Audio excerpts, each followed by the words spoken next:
Voilà, chers fidèles, la première messe de Noël est à minuit, la deuxième à 10h30 et la dernière à 7h30 ce soir.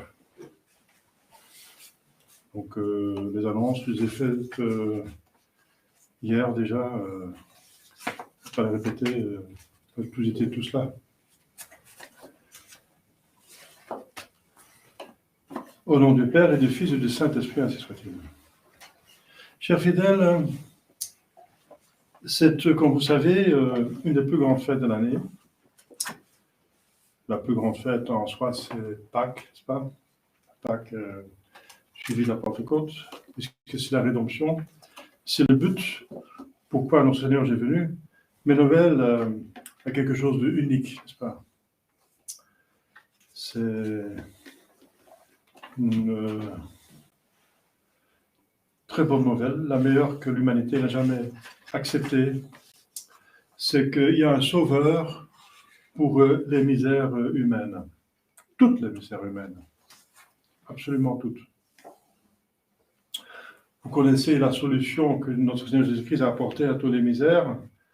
C'est que, voilà, en bref, en l'acceptant, n'est-ce pas, il nous donne la grâce pour rester en état de grâce et aller au ciel. Et le ciel, c'est un bonheur éternel. Et tout ce qui ne va pas sur terre est changé en quelque chose de positif, un moyen pour mériter. Donc c'est vraiment une bonne nouvelle. Il y a mauvais. Tout rien de mauvais. Donc, puisque tout le mal est tourné en bien. Il faut être Dieu pour le faire. Donc la bonté de Dieu a vaincu la méchanceté des créatures. Mais quand même, cette fête de Noël est pour les hommes de bonne volonté.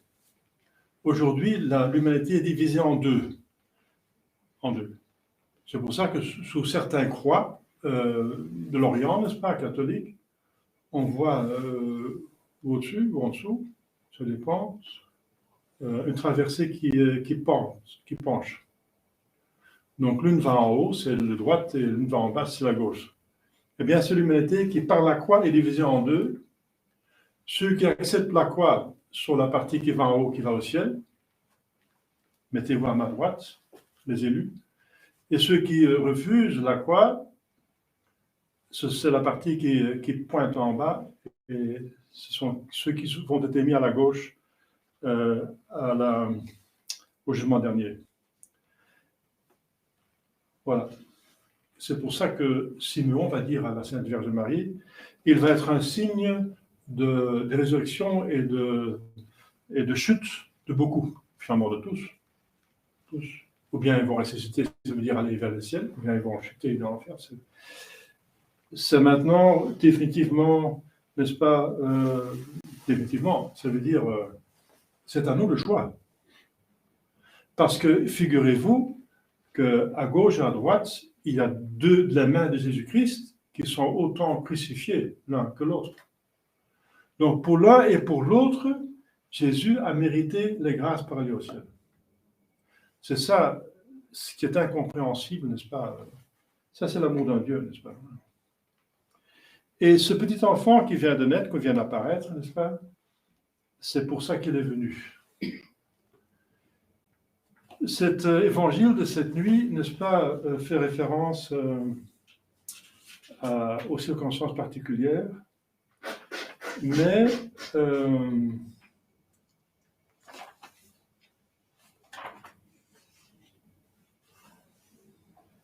l'introïte, par exemple, fait référence à la naissance éternelle du Fils qui naît du Père. Donc finalement, cette provenance du Fils du Père trouve son écho sur terre. C'est une sorte de continuation, n'est-ce pas? Son Fils est encore engendré une autre fois par le Père, parce que c'est lui qui est créateur. C'est lui qui a créé l'âme et le corps de notre Seigneur Jésus-Christ. Bien sûr avec d'autres personnes, mais c'est attribué au Père, parce qu'il est le créateur par excellence. Cette descente, n'est-ce pas, cette grâce est attribuée au Saint-Esprit, c'est par amour que le Père a envoyé son Fils pour être engendré en tant qu'homme. Et alors on voit, n'est-ce pas, plusieurs choses à la fois. La fête nouvelle est très dense, n'est-ce pas? Voilà, donc je viens déjà de dire, c'est une répétition, n'est-ce pas, parce que le Père, il fait toujours, Dieu est inchangeable. Ce que Dieu a fait une fois, il a fait toute l'éternité, il le fait toujours, parce qu'il est en dehors du temps. Donc le Père toujours engendre le Fils. Et encore, c'est son plaisir d'engendrer le Fils. Et maintenant, il a trouvé encore dans son infinie sagesse et toute puissance et bonté un moyen pour l'engendrer une deuxième fois. Mais cette fois-ci, comme créature, mais pas n'importe quelle créature, l'homme qui résume toutes les créatures. Parce qu'il ne peut pas devenir en même temps, s'unir à un ange, ensuite à une plante, ensuite à un animal. Ça ne convient pas. Un être, un homme parfait, qui n'a pas de péché originel, un homme qui résume le monde entier, l'univers entier. Donc c'est ça dans ce qui se passe au niveau divin, n'est-ce pas? C'est ça la joie du Père d'engendrer son Fils.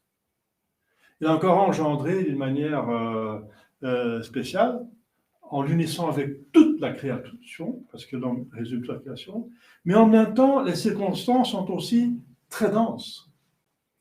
C'est dans les circonstances de venir sauver l'humanité. Les circonstances sont que c'est pas seulement lui qui engendre son Fils, qui est le plus, c'est son être. L'être du Père, c'est d'être Père du Fils, c'est d'être Père. Eh bien, donc, il a encore cette joie, n'est-ce pas,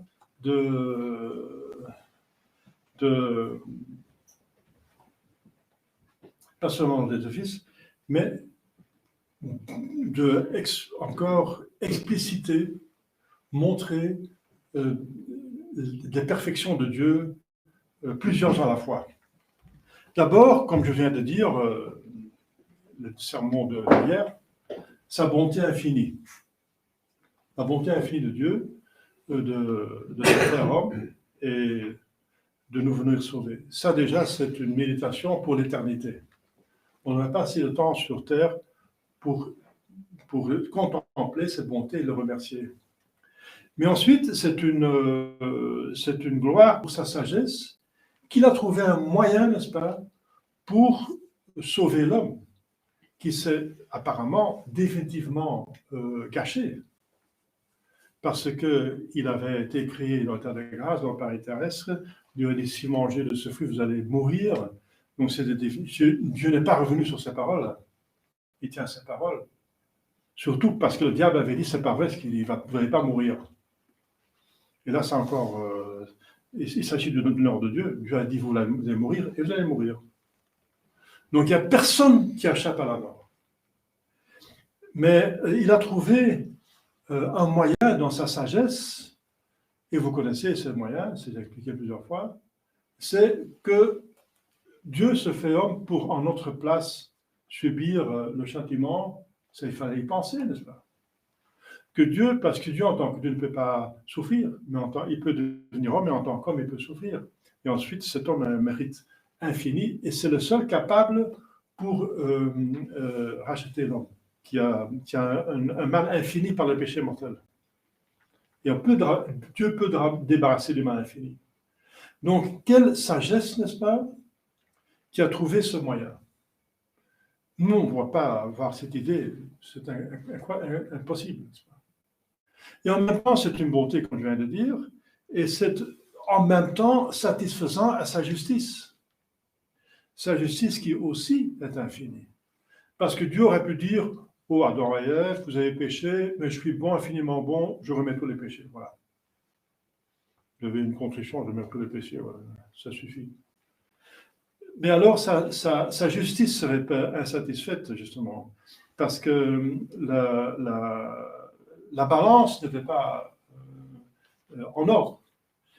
Il y a un infini mal qui a été fait, donc il y a un bien infini qui doit être mis à l'autre côté. Ça, je viens de dire, c'est l'homme Dieu.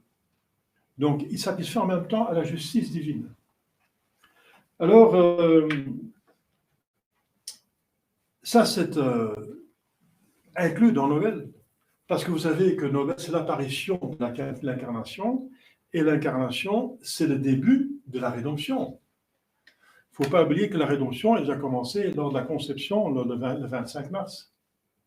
Parce que Jésus a commencé à mériter dès qu'il était conçu. Parce qu'il a souffert dans le sein de Sainte Vierge Marie.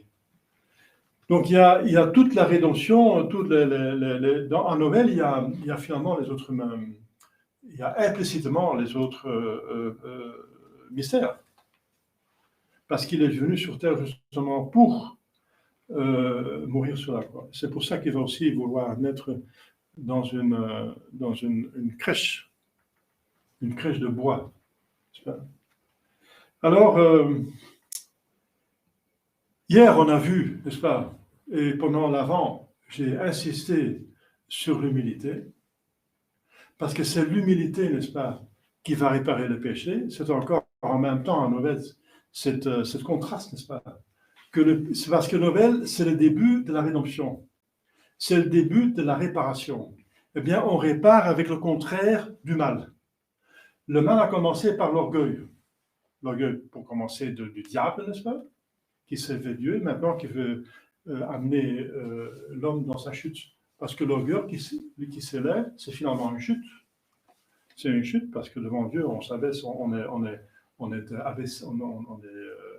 maudit par le bon Dieu quand on s'élève jusqu'à la divinité fausse, n'est-ce pas?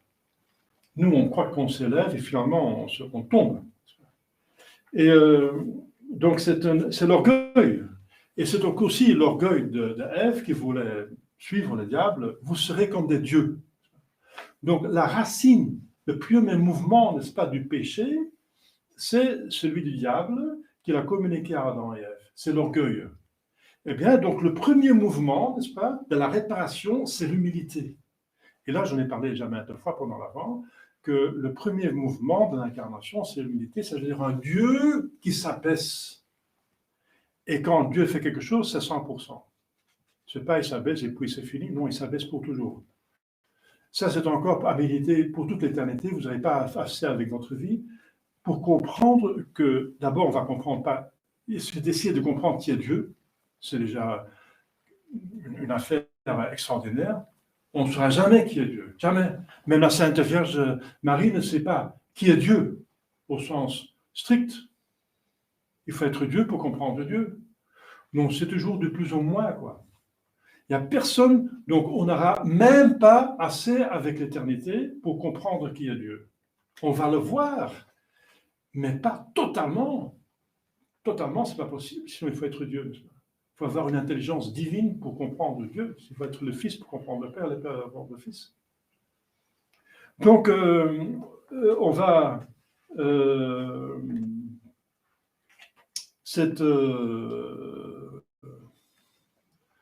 ce mouvement, n'est-ce pas, de Dieu, n'est-ce pas, envers nous, pour devenir homme, c'est un abaissement infini. D'abord, il faut savoir qui est Dieu. Ensuite, l'homme, c'est une créature, même si c'est un être extraordinaire, devant Dieu, c'est toujours comme rien. Alors, que Dieu, n'est-ce pas? Ça, c'est le mystère de cette nuit qui apparaît. Que Dieu, n'est-ce pas? Alors, il faut d'abord méditer sur Dieu, sinon on ne comprend rien. Alors, si on médite un petit peu sur Dieu, c'est toute la perfection infinie, n'est-ce pas? C'est l'être en soi qui n'a pas d'origine, parce que l'origine, c'est le temps, et le temps, c'est encore une création, n'est-ce pas? Il est en dehors du temps, donc il est en dehors de toute origine. Et il est comme il est tout simplement, il est l'être, sans on a du mal à imaginer, n'est-ce pas? Eh bien, lui, Dieu, n'est-ce pas, qui a toutes les perfections, on ne peut même pas imaginer ce que c'est une perfection de Dieu infini. On ne peut pas s'imaginer non plus. Donc, vous voyez comme vous avez à méditer, n'est-ce pas? Vous n'aurez pas assez avec l'éternité. Eh bien, ce Dieu, qui n'est inimaginable, il va pour toujours s'unir avec un simple homme. Un homme. C'est quoi un homme? Si vous voyez l'homme par rapport à les 8 milliards de personnes, c'est moins de petite poussière, et les 8 milliards d'hommes par rapport à toute la Terre, c'est encore comme rien, et par rapport à l'univers qui existe, c'est comme rien. Alors il s'unit Donc, quel abaissement! On l'a chanté dans la chanson, mais ça va vite chanter, n'est-ce pas? C'est quelques secondes, mais on n'aura pas assez avec une éternité pour essayer de comprendre ce que ça veut dire. L'abaissement de Dieu, ce sera pour essayer de le comprendre, les anges étaient en stupéfaction, en admiration, en adoration.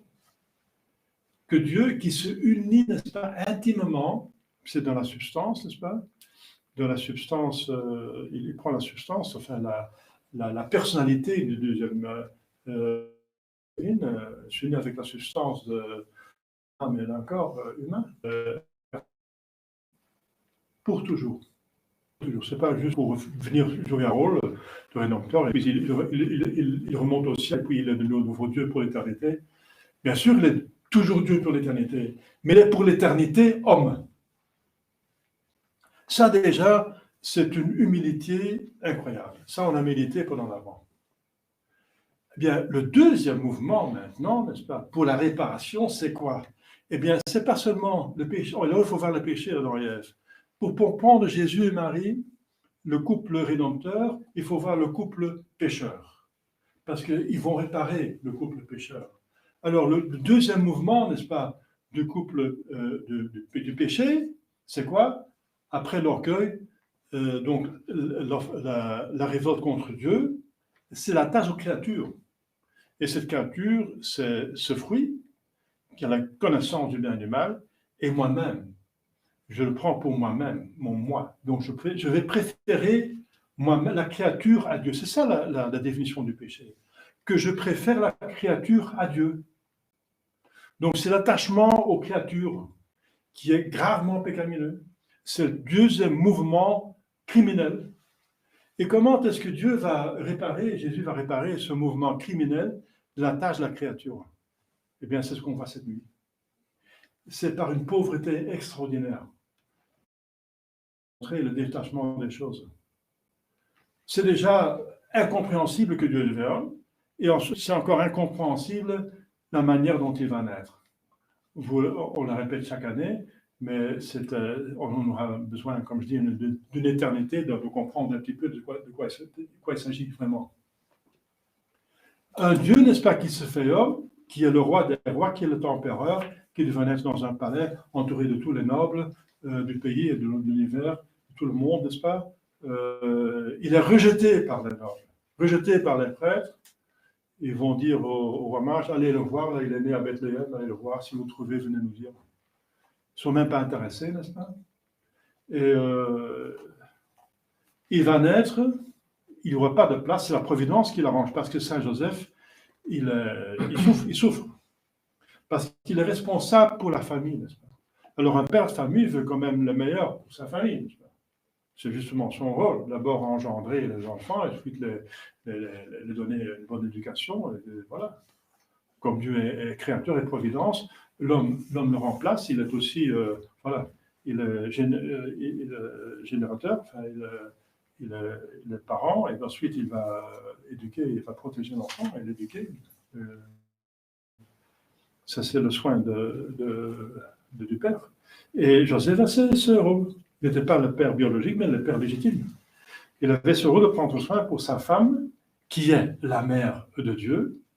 Il savait qui était cet enfant, n'est-ce pas, dans le sein de sa femme. Parce que l'ange lui avait dit, c'est le fils du haut, du plus haut, je sais pas, du Seigneur, son fils naturel. Eh bien, qu'est-ce que...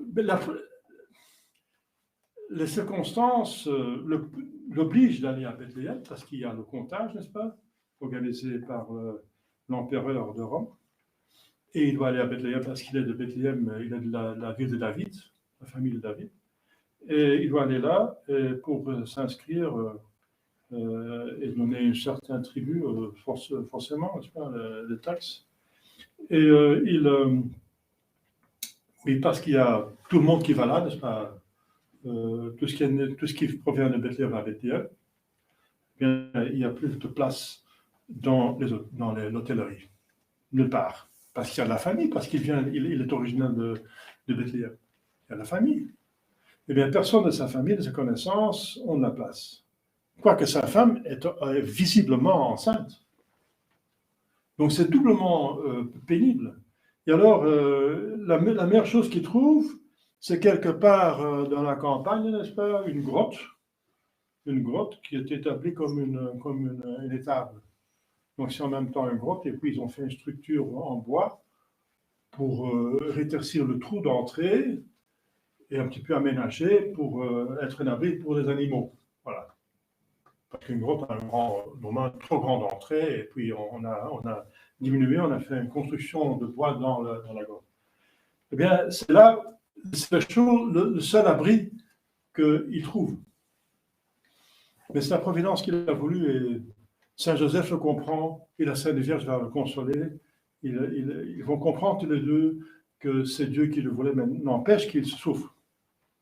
Il souffre quand même, parce que la tension est trop grande, n'est-ce pas? Cet enfant est Dieu, c'est le Messie qui est entendu pendant des milliers d'années par des peuples, et surtout le peuple élu. Il est là, et on peut seulement le donner l'habitation d'animaux et les mettre à dormir dans une crèche, ça veut dire un bac qui sert de bac de nourriture pour les animaux, probablement les moutons qui sont dans l'embarrage. Parce que l'âne et le bœuf, la tradition dit que Saint Joseph les a amenés de Nazareth. L'âne pour transporter la Sainte Vierge Marie et le bœuf pour payer les frais du voyage, etc. Donc la tradition, une certaine tradition dit qu'ils ont eux amené le bœuf et l'âne. Et que c'était parce qu'il y avait des bergers dans l'environ. Enfin, c'était pas trop froid parce que les moutons étaient encore dehors, parce que les moutons, ils peuvent bien supporter le froid. Et les bergers sont avec leurs moutons, ils ont certainement allumé un feu. Donc, ils n'ont pas encore besoin de la grotte, c'était pas trop froid. Mais aussi, c'est une grotte aussi pour l'orage, etc. Il n'y a pas d'orage, donc il n'y avait pas de nécessité pour mettre les animaux dans la grotte. Donc, la grotte était encore libre. Donc, le grand message aujourd'hui, c'est le deuxième mouvement, la deuxième action de Dieu pour la sauvetage, pour nous sauver. D'abord, l'avant, c'était un exercice d'humilité, voir l'humilité de la Sainte Vierge Marie, qui déjà 9 mois mérite, n'est-ce pas, d'être la mère de Dieu. C'est par son humilité, l'humilité de Saint Joseph, l'humilité de Saint Jean-Baptiste, on l'a vu, l'humilité extraordinaire de Saint Jean-Baptiste. Tous ces gens qui ont préparé la venue de Christ. Et maintenant, deuxième exercice, dépouillement des choses. Si vous appliquez déjà l'humilité selon Saint Benoît, vous devenez déjà saint. Ça suffit déjà. Il a fait Saint Benoît, qui est quand même un des fondateurs de l'Europe, de la civilisation chrétienne, n'est-ce pas, la chrétienté. Il a fondé une règle pour ses moines. Et cette règle, c'est uniquement les degrés d'humilité. C'est rien d'autre. Donc, il a dit, si vous exercez, si vous appliquez à l'humilité, à cette vertu, et vous cherchez à la perfection l'humilité, vous aurez toutes les autres vertus incluses. Surtout l'amour de Dieu. Voilà. Parce que l'humilité engendre l'amour de Dieu. L'humilité voit comme Dieu est aimable. Donc, il engendre l'humilité. Eh bien, ça suffit déjà. Eh bien, avec la deuxième vertu que la Providence nous enseigne, c'est la même chose. Et ça, c'est la spiritualité plutôt de Saint François d'Assise. C'est lui qui a inventé aussi la crèche, de faire des crèches. C'est lui qui a commencé. Parce que sa spiritualité, c'est la dame, il s'est marié à la dame pauvreté. Il appelle ça la dame pauvreté. Et il a exercé une pauvreté extraordinaire. Il a imité l'ancien Jésus-Christ, qui n'avait pas une pierre pour poser sa tête pendant sa vie. Eh bien, cet détachement des choses, ça a engendré dans son âme un bonheur extraordinaire, surnaturel. De plus qu'il a laissé de choses du monde, de plus qu'il était heureux. Mais c'est un bonheur surnaturel. C'est une joie, une consolation, n'est-ce pas? Parce que celui qui s'abaisse sera élevé par Dieu. Eh bien, qui se dépouille, Jésus dit, bienheureux les pauvres d'esprit, parce que c'est dans le cœur qu'il faut détacher des choses. Il ne suffit pas d'être pauvre en réalité et d'être riche dans le cœur, avare. Un pauvre peut être avare, donc ça ne sert à rien d'être pauvre. C'est pour ça que l'Évangile dit les pauvres de cœur. Bienheureux les pauvres de cœur. Eh bien, c'est ce soir. Ça, c'est ce qui arrive maintenant, après 9 mois, que le Verbe est sur terre pour faire son œuvre.